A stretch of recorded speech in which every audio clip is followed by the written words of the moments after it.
దేవుని పరిశుద్ధ నామానికి మహిమ కలుగును గాక. ఈరోజు ఓప్ ఫర్ టుడే వాక్య ధ్యానంలోనికి మిమ్మల్ని అందరినీ ప్రేమపూర్వకమైన ఆహ్వానాన్ని తెలియజేస్తా ఉన్నాను. ఈ సందేశాలు వింటున్న మీ అందరికీ లైఫ్ చర్చ్ వైజాగ్ నుంచి మీకు శుభములు తెలియజేస్తా ఉన్నాను. ఈరోజు యాకోబు రాసిన పత్రిక 1వ అధ్యాయం 12వ వచనం చదువుకుందాం. యాకోబు రాసిన పత్రిక 1వ అధ్యాయం 12వ వచనం చదువుకుందాం. శోధన సహించువాడు ధన్యుడు, అతడు శోధనకు నిలిచిన వాడై ప్రభువు తను ప్రేమించు వారికి వాగ్దానం చేసిన జీవ కిరీటము పొందును. ఈ వాక్య భాగంలో మనం గమనించినప్పుడు శోధనలు వస్తాయి, కానీ శోధనలు వచ్చినప్పుడు దానికి ఏం కావాలంటే జయం పొందాలంటే సహనం కావాలి.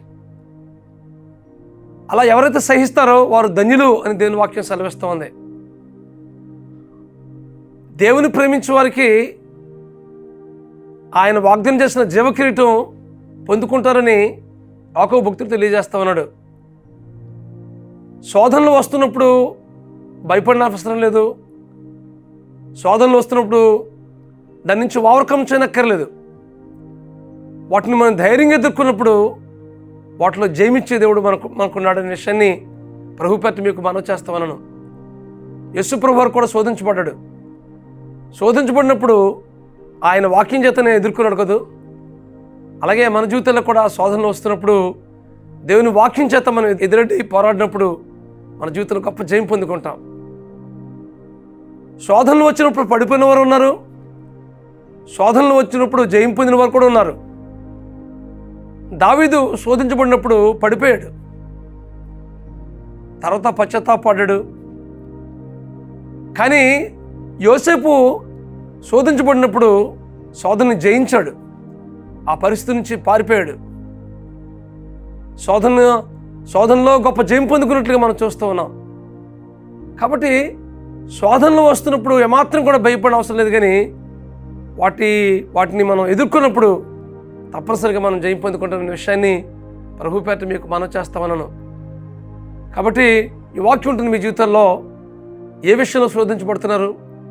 మానసికంగా, శారీరకంగా, ఆధ్యాత్మికంగా, ఆర్థిక విషయాల్లో ఏ విషయాన్ని మీరు శోధించబడుతున్నారో వాటన్నింటినీ దేవునికి అప్పగించినట్లయితే దేవుడు మీ జీవితంలో తన శాంతిని, తన సమాధానాన్ని అనుగ్రహిస్తాడు.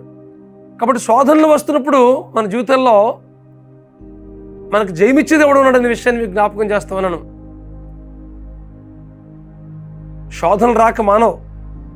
ఎప్పుడైతే ప్రభు కొరకు మనం నిలుస్తామో, ఆయన కొరకు జీవిస్తామో, ఆయన కొరకు కార్యాలు ఏర్పడతామో చాలా విషయాల్లో మనం ప్రతికూలమైన సమస్యలు ఎదురవుతూ ఉంటాయి. వాటన్నింటిని మనం ఎదుటి పోరాడినప్పుడు మన జీవితంలో గొప్ప జయం పొందుకుంటాం. కాబట్టి వాక్యం ఉంటుంది. మీ జీవితంలో మీకు వస్తున్న శోధనలు ఏదైనప్పటికీ వాటన్నింటినీ ప్రభువుకు అప్పగిద్దాం. దేవుని వాక్యం చేత, దేవుని వాగ్దానం చేత వాటిని ఎదుర్కొందాం. పరిపూర్ణమైన విశ్వాసంతో వాటి పట్ల జయం పొందుకుందాం. దేవుని మీద సంపూర్ణంగా అనుకుని వాటన్నింటినీ దేవునికి అప్పగించి దాన్ని ధైర్యంగా ఎదుర్కొందాం. అటు కృప పరిశుద్ధాత్మ దేవుడు మీకు అనుగ్రహించి నడిపించును గాక. ప్రార్థన చేసుకుందాం. ప్రియుడైన మా తండ్రి, పరిశుద్ధుడైన ప్రభువా, మీరు పోతున్న జీవకిరీటం పొందుకునేట్లుగా ప్రభువా, శోధనలు సహించి ఎదుర్కొనేటట్లుగా కృప చూపించవలసిందిగా ప్రార్థిస్తున్నాం. మా తండ్రి మీకు వందనాలు. ఇదిగో ప్రభువా, మా ప్రియులు ఏ విషయంలో నలిగిపోతున్నారో, ఏ విషయంలో కురిగిపోతున్నారో వాటన్నిటి నుంచి విడుదల దయచేసి ప్రభువా, మీ వాక్యంతో నింపి వాటన్నిటిని, ఆ ప్రతికూలత అంతటిని ప్రభువా మీ వాక్యానుసారంగా ఎదుర్కొని జయం పొందడానికి కృప చూపించమని మా ప్రభువును, మా రక్షకుడినైనా యేసుక్రీస్తు నామములో ప్రార్థించి పెట్టుకుంటున్నాం మా పరమ తండ్రి. Amen, amen, amen. God bless you friends. Have a wonderful day. God bless you.